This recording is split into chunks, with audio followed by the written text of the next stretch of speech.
Saviez-vous que la révélation de la sourate An-Nasr a provoqué une tristesse profonde chez les compagnons du prophète? En effet, bien que la sourate a pour thématique la victoire et l'accomplissement, elle annonce en réalité un événement qui plongera l'ensemble des musulmans dans une tristesse sans précédent.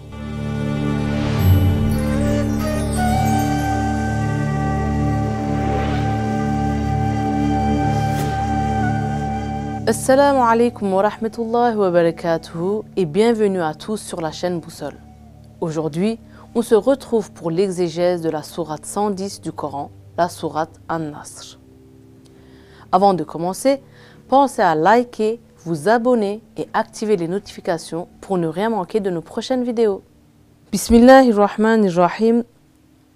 Au nom d'Allah, le tout miséricordieux, le très miséricordieux.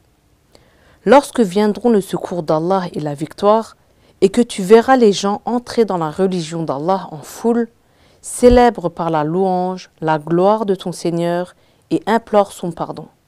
C'est lui qui accueille le repentir. La sourate An-Nasr est révélée à la Mecque pendant le pèlerinage d'adieu, soit 3 mois avant la mort de notre prophète. Le mot Nasr signifie le secours ou aide à la victoire. Cette sourate rappelle l'ensemble des bénédictions d'Allah sur le prophète et ses compagnons, qu'elle appelle à être conscients et reconnaissants des victoires remportées avec l'aide d'Allah. Les croyants ne doivent pas s'attribuer les mérites quant à ces victoires et réussites, mais les attribuer exclusivement à la volonté d'Allah. Cette sourate avertit les croyants contre l'orgueil et les enjoint à être constamment en état de repentir. Tout au long de sa prophétie, le messager d'Allah a reçu des versets qui lui garantissaient l'aide et le soutien d'Allah.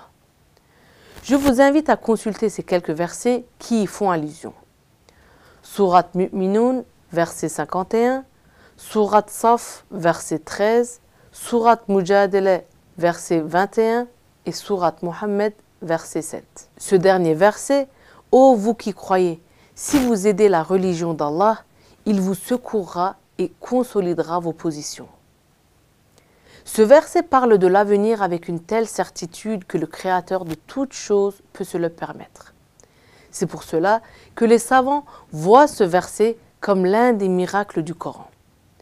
Cette certitude est constante lorsque Allah parle de la victoire qu'il accordera au prophète. Le 3e verset de la sourate Nasr enjoint les musulmans de maintenir leur glorification, fasabbih, louange, bihamdi rabbika, et repentir, wastaghfir, pour qu'ils attribuent toujours les victoires et réussites à Allah et ne s'en tirent aucun mérite. Par la même occasion, il rappelle aux croyants de continuer à adorer Allah en toutes circonstances et de ne pas se détourner d'Allah, même après le succès escompté.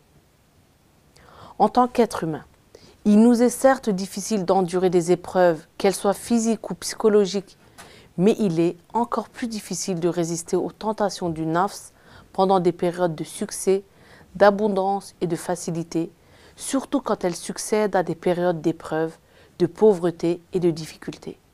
Cette idée est soutenue pour le prophète lui-même, qui en rentrant d'une campagne militaire, dit à ses nobles compagnons « Nous quittons le petit djihad pour le grand djihad ».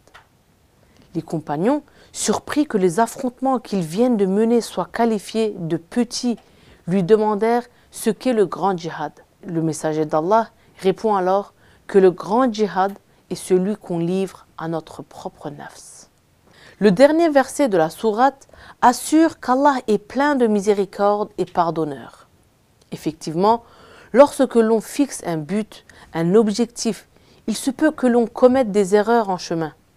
Nous sommes humains et nous ne sommes donc pas exemptés de commettre des erreurs. Il faut donc continuellement se repentir et espérer le pardon d'Allah subhanahu wa ta'ala. Dans cette sourate, comme dans tout le reste du Coran, nous voyons qu'Allah insiste sur le pardon et le repentir, car plus on se repentira, moins on penchera vers le péché. Pour protéger notre foi de nos erreurs constantes et innombrables, nous avons besoin plus que toute autre chose de nous repentir continuellement. Enfin, venons-en à la tristesse que cette sourate a provoquée chez les compagnons du prophète. Il s'avère que cette sourate annonce en fait la mort prochaine du prophète sallallahu alayhi wa sallam. Le Coran indique que les prophètes d'Allah ont pour mission de transmettre un message. Dès lors que leur mission est terminée, ils ne restent plus ici-bas et sont appelés dans l'au-delà. Cette sourate, en déclarant que la mission du prophète est terminée, annonce en fait qu'il devra bientôt rejoindre l'au-delà. Cette idée devrait nous faire réfléchir. Si les prophètes eux-mêmes quittent le monde dès que leur mission est terminée, nous devons également vivre pour des idéaux et des objectifs. Nos vies doivent être animées et motivées par ceci. Hoja Effendi nous a parfaitement enseigné comment une vie prend tout son sens lorsqu'elle est dédiée et vouée au service de la foi, du Coran et de l'humanité. Qu'Allah nous permette de suivre ces exemples de vertu, qu'il nous permette de donner un sens à nos vies en apprenant à nous fixer ces objectifs altruistes. Merci à tous d'avoir été parmi nous. N'oubliez pas de liker, commenter et partager la vidéo. À très bientôt sur votre chaîne Boussole. Assalamu alaikum wa rahmatullahi wa barakatuh.